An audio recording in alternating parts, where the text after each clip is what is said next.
మీదేస్తున్నారని చెప్పి మరి ఆ రోజు మా మీద దుమ్మెత్తి పోసే ప్రయత్నం చేసినారు. సరిగ్గా ఇప్పుడు 2 ఏళ్ళు అయింది. శాసనసభలో జాబ్ క్యాలెండర్ విడుదల చేసి 2 సంవత్సరాలు గడిచింది. సరే, వీళ్ళ డిక్లరేషన్ల పేరిట యూత్ డిక్లరేషను, విద్యార్థి డిక్లరేషను, ఈ డిక్లరేషను, ఆ డిక్లరేషను అని బిల్డప్ ఇచ్చి ఢిల్లీ నుంచి పెద్దవాళ్ళని తీసుకొచ్చి కూడా మీటింగ్లు పెట్టి ప్రచారంతో ఊదరగొట్టారు. సరే, ఆ సభలు పనికిమాలిన చెత్త సభలు అనుకున్నా, వాళ్ళు పెట్టిన సభలు కేవలం ఓట్ల మాయ కోసం చేసిన సభలు అనుకున్నా, చట్టసభల కన్నా గౌరవం ఉండాలి కదా. మీ చెత్త సభల్లో పెట్టిన వాటికి ఎట్లాగో హామీలకు దిక్కు లేదు, కానీ చట్టసభల్లో పెట్టిన క్యాలెండర్ కూడా దిక్కు లేకపోతే మరి వాళ్ళ ఏ రకంగా ఈ రాష్ట్రంలోని యువత మరి ఈ ప్రభుత్వాలను విశ్వసించాలి అనేది మన ముందున్న ప్రశ్న. నిన్నటికి నిన్న 2 ఏళ్ళు జాబ్ క్యాలెండర్ విడుదల చేసి ఇప్పటికీ న్యాయం జరగక 2 లక్షల ఉద్యోగాలు మొదటి సంవత్సరంలో ఇస్తానని రాహుల్ గాంధీ స్వయంగా చెప్పి ఇవ్వనందుకు నిరసనగా గడ్డం వేణుకుమార్ అనే ఒక తమ్ముడు ఖమ్మం జిల్లా ముదిగొండ మండలం కొత్త లక్ష్మీపురం, న్యూ లక్ష్మీపురం గ్రామానికి చెందిన ఒక సోదరుడు ఇంత పెద్ద సూసైడ్ నోట్ రాసి నిన్న ఆత్మహత్యాయత్నానికి పాల్పడ్డాడు. ఇది డిప్యూటీ సీఎం బట్టి విక్రమార్క గారి నియోజకవర్గం. ఆ తమ్ముడు ఎంత స్పష్టంగా రాసినాడంటే ఈ లెటర్లో, జాబ్ క్యాలెండర్ ఇస్తాము అని మేనిఫెస్టోలో చెప్పడంతో నిరుద్యోగులమంతా కాంగ్రెస్ను గెలిపించాము. కానీ గత గవర్నమెంట్లో మిగిలిపోయిన నోటిఫికేషన్లు పూర్తి చేశారే తప్ప 2.5 సంవత్సరాలుగా జాబ్ క్యాలెండర్ ఇవ్వలేదు. జాబ్ క్యాలెండర్ ద్వారా ప్రతి సంవత్సరం నోటిఫికేషన్ విడుదలైతే నిరుద్యోగులకు ఈ దుస్థితి వచ్చేది కాదు అని చెబుతూ, మా మధిర నియోజకవర్గం పరిస్థితి చెప్తున్నాను, డిప్యూటీ సీఎం గారు జోక్యం చేసుకోవాలి అంటూ మొత్తం వివరంగా దాదాపు 2 పేజీల లెటర్. ఈ మాట ఇంకా ఆయన చెప్పిన మాట, డిప్యూటీ సీఎం బట్టి ఈ సూసైడ్ నోటు డిప్యూటీ సీఎం బట్టి విక్రమార్క గారికి, సీఎం రేవంత్ రెడ్డి గారికి, రాహుల్ గాంధీ గారికి చేరే వరకు షేర్ చేయండి అంటే తన ఆవేదనను వ్యక్తపరుస్తూ ఆ తమ్ముడు మాట్లాడిన మాటలు నిన్న ఆసుపత్రిలో చావు బతుకుల మధ్యన కొట్టుమిట్టాడుతూ ఇప్పుడు స్టేబుల్గా ఉన్నాడని తెలుస్తుంది. సంతోషం. ఏం మాట్లాడాడు కూడా ఒకసారి వినండి మీరు. ఇచ్చిన మేనిఫెస్టో ఏంటో గవర్నమెంట్కి తెలుసు. చివరికి వచ్చేసరికి ఇప్పట్లో గ్రూప్స్ నోటిఫికేషన్ లేవు. మీరు ఎండిని దాగండి, అవసరం అయితే మాకు సంబంధం లేదు. ఆయన ఎందుకు 20,000 ఇవ్వరు? కేసీఆర్ గారు ఒకటేసారి 48,000 ఉద్యోగాలు నింపినప్పుడు మీరెందుకు నింపరు అని అడిగితే ఎండ్రిన్ తాగి చావండి. ఇది రాష్ట్ర ముఖ్యమంత్రి గారు యువతకిచ్చే సందేశం. మరి విన్న తర్వాత ఇలా ఆత్మహత్యల లాంటి పరిస్థితికి పాల్పడక మరి ఏం చేయాలి ఈ రాష్ట్రంలో యువత అని నేను అడుగుతా ఉన్నా ఈ ప్రభుత్వాన్ని. అట్లాగే ఆ తమ్ముడు ఇంకో మాట అన్నాడు, బీఆర్ఎస్ హయాంలో చివరి దశలో ఉన్న 65,000 ఉద్యోగాలు నింపి వాళ్ళు ఆ రోజు నోటిఫికేషన్లు ఇస్తే ఇవాళ మీరు కాగితాలు ఇచ్చి అది మీ ఖాతాలో వేసుకుంటారా అని నిలదీశాడు ఈ ఉత్తరంలో. దయచేసి ఈ ఉత్తరం కూడా మిత్రులందరూ చదవాలని చెప్పి కూడా నా ప్రార్థన, మీడియా మిత్రులందరూ కూడా. అందులో కాదు మమ్మల్ని కూడా అన్నాడు, మేము కూడా గ్రూప్ 1 నోటిఫికేషన్లు ఒకసారి ఇచ్చాము, లీక్ అయింది, పేపరు రద్దు అయింది, మమ్మల్ని కూడా నిందించాడు. అట్లా అని చెప్పేసి ఇవాళ పరిస్థితి ఎట్లా ఉంది అంటే, కానీ ఆ రోజు కేసీఆర్ గారి ప్రభుత్వం మీద వీళ్ళు చేసిన ప్రచారం, 2 ఉద్యోగాలు ఊడగొట్టండి, కేసీఆర్ది కేటీఆర్ది 2 లక్షల ఉద్యోగాలు ఇస్తాం మొదటి సంవత్సరంలో అని చేసిన ప్రచారం నమ్మి ఇవాళ మేము వాళ్ళని గెలిపించామని చెప్పి ఆ తమ్ముడు రాస్తూ ఉన్నాడు. వాస్తవం చెప్పాలంటే ఇవాళ వేణు రాసింది సూసైడ్ నోట్ కాదు. వేణు రాసింది కాంగ్రెస్ ప్రభుత్వ నిర్లక్ష్యానికి వ్యతిరేకంగా రాసిన ఒక ఛార్జ్ షీట్. నిన్న మా సోదరులు పువ్వాడ అజయ్ గారు, లింగాల కమల్ రాజ్ గారు, మా ఎమ్మెల్సీ తాత మధు గారు, మా మాజీ ఎంపీ నామా నాగేశ్వరరావు గారు అందరూ ఆ పిల్లోని హాస్పిటల్లో పరామర్శించడానికి పోతామంటే పోనివ్వరు, మీరు కలవడానికి వీల్లేదని ఆంక్షలు. అయినా మా వాళ్ళ ఆంక్షల్ని ఛేదించుకొని పోయి ఆ పిల్లోడికి ధైర్యం చెప్పి, ఏమీ కాదు మేమందరం ఉన్నాం మీకు అని చెప్పి ధైర్యం చెప్పి వచ్చారు. ఇవాళ వాస్తవం ఏంటి అంటే, అశోక్ నగర్ నడి రోడ్లో రాహుల్ గాంధీ ఇచ్చిన మాటకి దిక్కులేదు. 2 లక్షల ఉద్యోగాలు మొదటి సంవత్సరంలోనే ఇస్తాం అని చెప్పిన రాహుల్ గాంధీ, నేను అడుగుతా ఉన్నా ఈరోజు ఇక్కడ పిల్లలు ఆత్మహత్య యత్నానికి పాల్పడుతుంటే మీరు ఎక్కడ ఉన్నారు రాహుల్ గాంధీ అని అడుగుతా ఉన్నా. ఎందుకు రారు మీరు హైదరాబాద్కి? ఎందుకు రారు? మీరు ఇక్కడ నామినేట్ చేసిన ముఖ్యమంత్రి, మీ కాంగ్రెస్ పార్టీ నామినేట్ చేసిన ముఖ్యమంత్రి ఎండ్రిన్ దాగి చావండి అంటుంటే ఎందుకు మీరు ఉలకరు పలకరు? నేను నిన్న అడిగాను రాహుల్ గాంధీ గారిని, అయ్యా మీ ముఖ్యమంత్రి అడ్డగోలుగా మాట్లాడుతున్నాడు, ఎండ్రిన్ దాగి చావమంటాడు పోలీస్ అభ్యర్థుల్ని, మరి క్రిమినల్ వేస్ట్ అంటున్నాడు ఇంజనీరింగ్ విద్యార్థుల్ని. ఇది పద్ధతేనా? ఇది మీ పార్టీ విధానమా, పార్టీ వైఖరా, లేకపోతే ముఖ్యమంత్రి నోటి దూలనా? ఏంది ఇది చెప్పు అంటే ఆయన ఎక్కడెక్కడో రాజ్యాంగం పట్టుకుని తిరుగుతాడు తప్ప ఇక్కడ మాత్రం కనబడాడు. ఎక్కడైతే గవర్నమెంట్ ఉందో అక్కడ రాహుల్ గాంధీ ఉండడు. ఎక్కడైతే గవర్నమెంట్ లేదో బాధ్యత లేకుండా ఇష్టం వచ్చినట్టు మాట్లాడతాడు. మళ్ళీ ఎక్కడ పడితే అక్కడ సొల్లు మాటలు చెప్పి అడ్డమైన హామీలు ఇచ్చి మళ్ళీ అక్కడ ప్రజల్ని మభ్యపెట్టే ప్రయత్నం. నేను ఇవాళ ఈ రాష్ట్రంలో ఉన్న బాధ్యులను కూడా అడుగుతా ఉన్నా. అధికారంలోకి రావడానికి ప్రగల్భాలు పలికి నిరుద్యోగ భృతి ఇస్తామని చెప్పి, అట్లాగే యువతకి ఇది ఇస్తాం అది ఇస్తాం, 10వ తరగతి పాస్ అయితే 10,000, 12వ తరగతి పాస్ అయితే 15,000, డిగ్రీ పాస్ అయితే 25,000, పోస్ట్ గ్రాడ్యుయేషన్ పాస్ అయితే లక్ష రూపాయలు, అట్లాగే మన పిహెచ్డి చేస్తే 5 లక్షలు అని చెప్పిన రేవంత్ రెడ్డి గారు, అని ప్రగల్భాలు పలికిన బట్టి విక్రమార్క గారు, మరి మీ సొంత నియోజకవర్గంలో నిరుద్యోగి ఉత్తరం రాస్తే ఏది మీ స్పందన? ఎందుకు మీ నుంచి కనీసం ఒక మానవతతో కూడిన ఒక చిన్న సందేశం, అయ్యా పిల్లలు చావకండి మేము కాపాడుతామని ఒక మాట ఎందుకు రావట్లేదు? పెద్ద దిక్కుగా ఉండాల్సిన వాళ్ళే విషం తాగండి, చావండి, మీరు బావిలో దుంకండి అని మాట్లాడితే మరి ఇవాళ ఏం జరుగుతుంది? ఇట్లాంటి పరిణామాలు కాక ఆలోచించాలని చెప్పి నేను కోరుతా ఉన్నా. ఇంకా విచిత్రమైన పరిస్థితి ఏమంటే, రాహుల్ గాంధీ గారి నాయకత్వంలోని ఈ పార్టీ మేము వీరికి బుద్ధి రావాలనే మొన్న ఏ రోజైతే వాళ్ళు యూత్ డిక్లరేషన్ ఏ ప్రాంగణంలో అయితే పెట్టారో సరూర్ నగర్లో, అక్కడే పెట్టాం మీటింగ్. మేము కూడా పెట్టి గుర్తు చేయడానికి కాంగ్రెస్ పార్టీకి, అయ్యా మీరు ఇచ్చిన వాగ్దానాలకి 4 ఏళ్ళు అయింది, మీ ప్రభుత్వానికి ప్రజలు ఇచ్చిన కాలం కూడా గడుస్తున్నది, ఎప్పుడు స్పందిస్తారు అని చెప్పి అక్కడే ఒక సభ పెట్టి నిరుద్యోగుల సాక్షిగా ప్రశ్నించాం. ఏమడిగాము? 24 హామీలు ఇచ్చారు మీరు యూత్ డిక్లరేషన్లో, ఒక్కటన్నా అమలైందా? శాసనసభలో నేను, జగదీష్ రెడ్డి గారు మేము అడిగాము లిఖితపూర్వకంగా రాష్ట్ర ప్రభుత్వాన్ని, మీరు వచ్చిన తర్వాత ఇచ్చిన నోటిఫికేషన్లు ఎన్ని ఉద్యోగాలు ఇచ్చారు అని. 16,978 ఉద్యోగాలు ఇచ్చామని చెప్పి లిఖితపూర్వకంగా రాష్ట్ర ప్రభుత్వం సమాధానం ఇచ్చింది. అందులో కేసీఆర్ గారి ప్రభుత్వం ఇచ్చిన నోటిఫికేషన్లు రద్దు చేసి తిరిగి రీనోటిఫికేషన్ ఇచ్చిన వాటిని తీసేస్తే 10,000 ఉద్యోగాలు కూడా ఇవ్వలేదు. అంటే 2.5 సంవత్సరాలు 50% టైం గడిచిపోయిన తర్వాత మీరు ఇచ్చిన ఉద్యోగాలు 10,000 దాటలేదు. ఇచ్చిన హామీ ఏమో మొదటి సంవత్సరంలో 2 లక్షల ఉద్యోగాలు, ఇచ్చిన ఉద్యోగాలు ఇప్పటి వరకు 10,000 ఉద్యోగాలు దాటలేదు. మరి అప్పుడు ప్రజలు, ముఖ్యంగా యువత మిమ్మల్ని ఏం చేయాలి, ఎలా అడగాలి, ఎలా నిలదీయాలని నేను అడుగుతా ఉన్నా. ఇప్పటికైనా నేను అడుగుతా ఉన్నా ముఖ్యమంత్రిని, వేణు రాసిన సూసైడ్ నోట్ నీకు అందిందా, అందలేదా? మీ ఇంటెలిజెన్స్ పోలీసు వాళ్ళు ఇచ్చారా, ఇవ్వలేదా? తప్పక చెప్పాలని చెప్పి నేను డిమాండ్ చేస్తూ ఉన్నా.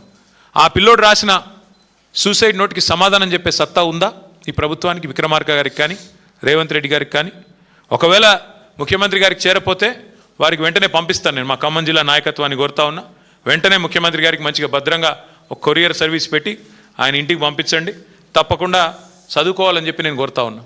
ఇవాళ ఇదేదో మా పార్టీ ఆవేదననో నా ఆవేదననో కాదు, మీ చేతగాని అసమర్థ పరిపాలనకి ఒక ఛార్జ్ షీట్ ఈ సూసైడ్ నోట్ అని చెప్పి నేను విజ్ఞప్తి చేస్తూ ఉన్నా. అట్లాగే చాలా బాధ అనిపించింది ఆ లెటర్ చదివితే.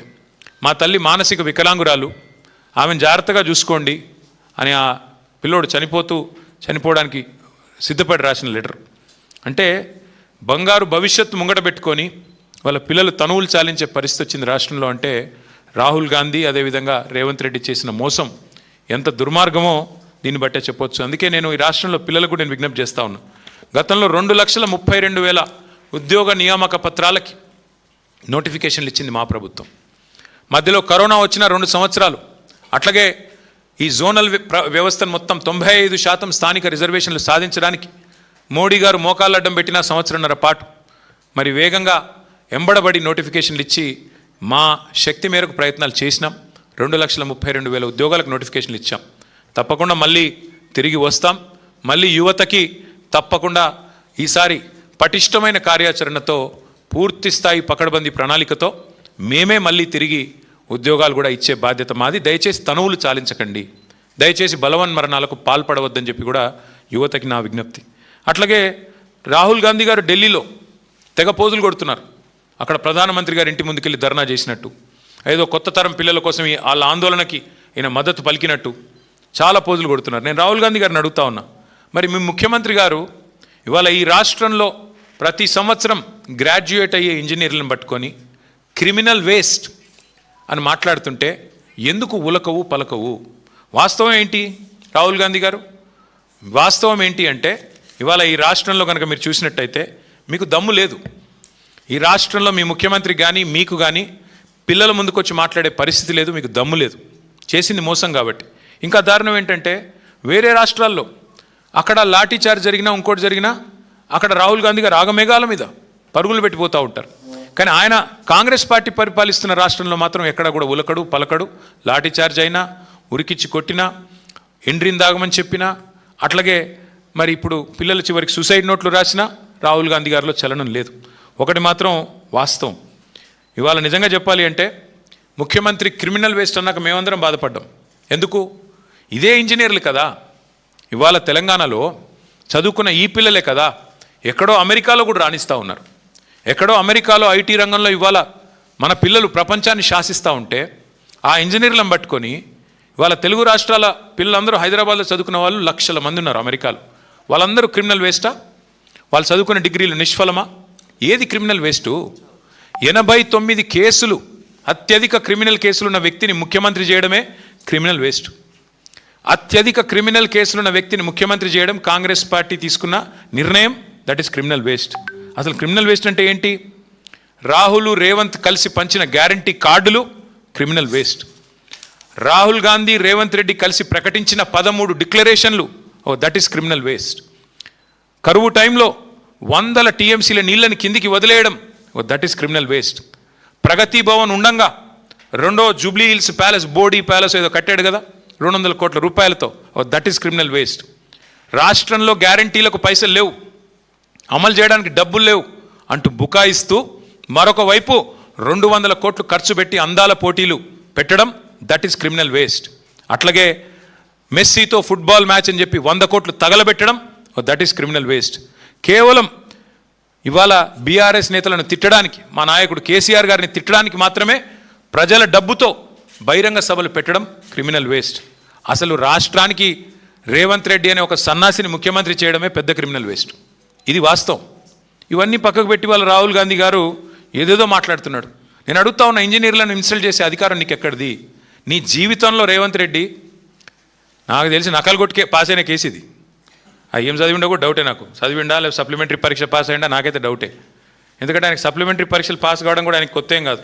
అసెంబ్లీలో ఓడిపోయాడు, 3 నెలల తర్వాత వచ్చిన పార్లమెంట్లో సప్లిమెంటరీలో పొరపాటున గెలిచాడు. ఏం చదువుకున్నాడో ఎవడికి తెలియదు. ఆయన ఇవాళ మాట్లాడుతున్నాడు చదువుకున్న వాళ్ళ గురించి. ఏం మాట్లాడతాడు? ఆయనకంట కాగితం, తెల్ల కాగితం మీద అంట పిల్లలకి రాయడం రాదంట. నేను అడుగుతున్న రేవంత్ రెడ్డి గారు, నువ్వు నింపగలుగుతావా నీ ఎలక్షన్ ఫారం అఫిడవిట్?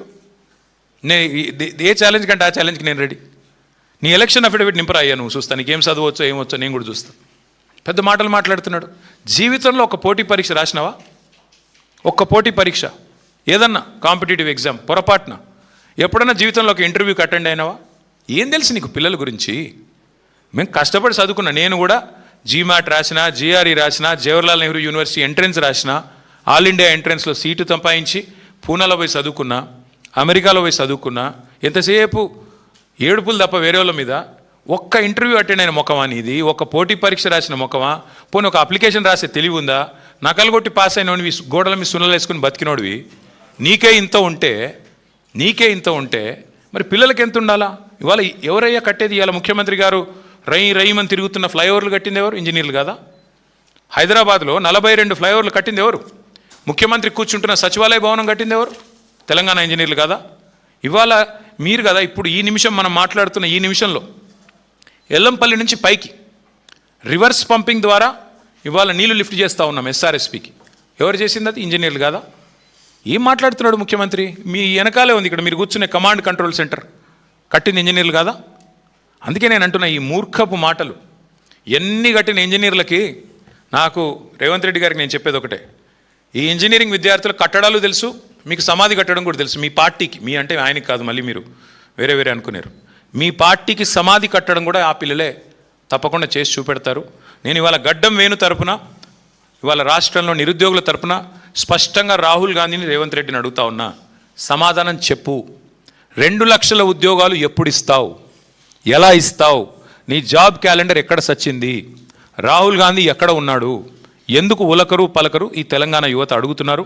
సమాధానం చెప్పండి, మిమ్మల్ని వదిలిపెట్టాం. డ్రామాలతో ఇంకా ఎన్ని రోజులు ఏమార్చలేరని చెప్పి మరొకసారి విజ్ఞప్తి చేస్తూ అసెంబ్లీ సమావేశాలు కూడా పెడతారని చెప్తున్నారు తొందరలో. తప్పకుండా అందులో మా వైపు నుంచి ఒకటే ఎజెండా పెట్టుకుంటాం. అసెంబ్లీ సమావేశాలు పెట్టవలసిందే, 15 రోజులు నడపాల్సిందే. ఆ 15 రోజుల్లో తప్పకుండా తెలంగాణ యువత ముఖ్యంగా ఏదైతే ఇవాళ ప్రశ్నిస్తున్నదో 2 లక్షల ఉద్యోగాల గురించి తప్పకుండా దాని ఒక ప్రధాన అంశంగా, ప్రధాన ప్రతిపక్షంగా మేము పట్టుబడతాం, ప్రభుత్వాన్ని నిలదీస్తామని చెప్పి కూడా యువతకి విజ్ఞప్తి చేస్తూ, దయచేసి ఎవరు కూడా తనువు చాలించవద్దని, దయచేసి ఎవరు కూడా ఆత్మస్థైర్యాన్ని కోల్పోవద్దని మళ్ళొకసారి ప్రార్థిస్తూ మీ అందరికీ ధన్యవాదాలు.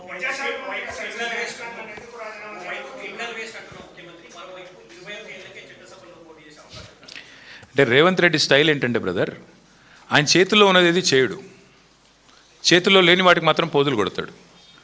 మంచి సామెత ఒకటి ఉంటుంది, ఇక్కడ మీకు తెలుగు వచ్చిన వాళ్ళకి బాగా తెలుస్తుంది. గాలికి పోయే పేలపిండి కృష్ణార్పణం అన్నాడు వెనకటికోడు. మన వల్ల అయ్యేది లేదు, పోయేది లేదు. 21 ఏళ్లకు చట్టసభలో అడుగు పెట్టాలని నిర్ణయం చేసేది పార్లమెంటు. శాసనసభలో నీ తీర్మానం చేస్తే ఏమి, చేయకపోతే నేను అడిగినోడేవాడు. నువ్వు చేయాల్సింది ఏంటి రేవంత్ రెడ్డి? నువ్వేం చేయాలి? 10వ తరగతి పాస్ అయ్యే పిల్లలకి 10,000 రూపాయలు ఇవ్వు. నువ్వేగా చెప్తివి. 12వ తరగతి పాస్ అయ్యే పిల్లలకు 15,000 ఇవ్వు. డిగ్రీ పాస్ అయిన పిల్లలకి 1,00,000 రూపాయలు ఇవ్వు. పీజీ పాస్ అయిన పిల్లలకి చెప్తివి కదా 5 లక్షలు ఏదో, అవి ఇవ్వు. స్కూటీలు ఇవ్వు. పిల్లలకి నిరుద్యోగ భృతి ఇవ్వు 4,000. యూత్ డిక్లరేషన్లో, విద్యార్థి డిక్లరేషన్లో నువ్వేదైతే జెన్ జీ అంటున్నావో ఆ జెన్ జీకి నువ్వు ఇచ్చిన హామీలు నిలబెట్టుకు ముందు. నీ చేతిలో ఉన్నది ఇవ్వవు. ఇప్పుడు ఇట్లాగే బీసీ రిజర్వేషన్ విషయంలో కూడా ఇట్లే మోసం చేసినాడు. రిజర్వేషన్లు అని చెప్పి ఇక్కడ తీర్మానం పాస్ చేస్తాడు, ఢిల్లీకి పంపుతాడు, మోడీ ఆపాడు అంటాడు. మరి బీసీలకు 1,00,000 కోట్లు నువ్వే ఇవ్వాలి కదా, నువ్వు ఇచ్చిన హామీనే కదా, అదెందుకు ఇవ్వవు? పోనీ బీసీలకు 42% వాటా ఇస్తాను ప్రభుత్వ కాంట్రాక్ట్లలో, అవెందుకు ఇవ్వవు? నువ్వు ముందు నీ చేతుల్లో ఉన్నవి, నీ చెప్పు చేతుల్లో ఉన్నవి, నీ ప్రభుత్వ ఆధీనంలో ఉన్నవి వాటిని నెరవేర్చు. పిల్లలకు కూడా నేను అనేది, ముఖ్యమంత్రి గారు నీ తీర్మానం నాలుక గీకేసి పారేసుకోవడం కూడా పనికిరాదు. నీకు తెలుసు, నాకు తెలుసు. అది నువ్వు ఇవ్వాల్సింది, నువ్వు చేయాల్సిన పని ఏంటి? పిల్లలకి నువ్వు ఇచ్చిన వాగ్దానాలు 2 లక్షల ఉద్యోగాలు ఇవ్వు. పిల్లలకి నువ్వు చెప్పిన విద్యా భరోసా కార్డు ఇవ్వు. గురుకుల పాఠశాలల్లో 150 మంది పిల్లలు చచ్చిపోయారు ఇప్పటికీ, వాటిని పట్టించుకో. విద్యా హక్కు చట్టాన్ని తుంగలో దొట్టే విధంగా మాట్లాడుతున్నావు. 27,000 ఉన్న స్కూళ్ళని 4,000కు పరిమితం చేస్తానని మాట్లాడుతున్నావు. విద్యా హక్కు చట్టం తెచ్చింది శ్రీమతి సోనియా గాంధీ గారి ప్రభుత్వం, యూపీఏ చైర్పర్సన్గా. అది తెలుసుకో, కనీసం చట్టాలన్న అవగాహన చేసుకో. అది చేయకుండా టైంపాస్ కార్యక్రమం చేస్తాను, 21 ఏళ్ళకే నేను పంపుతాను చట్టసభల కంటే నాలిక గీకేసి పారేసుకోవడానికి కూడా ముఖ్యమంత్రి చేసే తీర్మానం పనికిరాదు.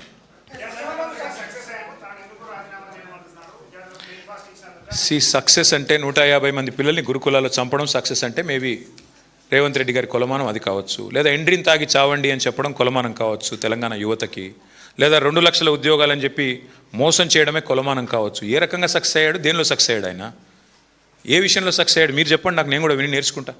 ఎందులో సక్సెస్ అయ్యాడు? మేము సీఎం బ్రేక్ఫాస్ట్ స్కీమ్ అని ప్రవేశపెడితే 2023లో దాన్ని 2 ఏళ్ళు ఆపిన సన్నాసేవుడే. మా ప్రభుత్వం స్టార్ట్ చేసిన పథకాన్ని 2 ఏళ్ళు ఆపి మళ్ళీ తిరిగి ప్రారంభించినట్టు యాక్టింగ్ చేసి ఇవాళ అదేదో ఆయన చేసినట్టుగా పోజులు కొడితే ప్రజలు అంత ఈజీగా మర్చిపోతారు అనుకున్నారా? అది కేసీఆర్ ప్రభుత్వం ప్రవేశపెట్టిన పథకం. 2 ఏళ్ళు ఆపిన దుర్మార్గుడు రేవంత్ రెడ్డి. Yes Deepika, 1 minute.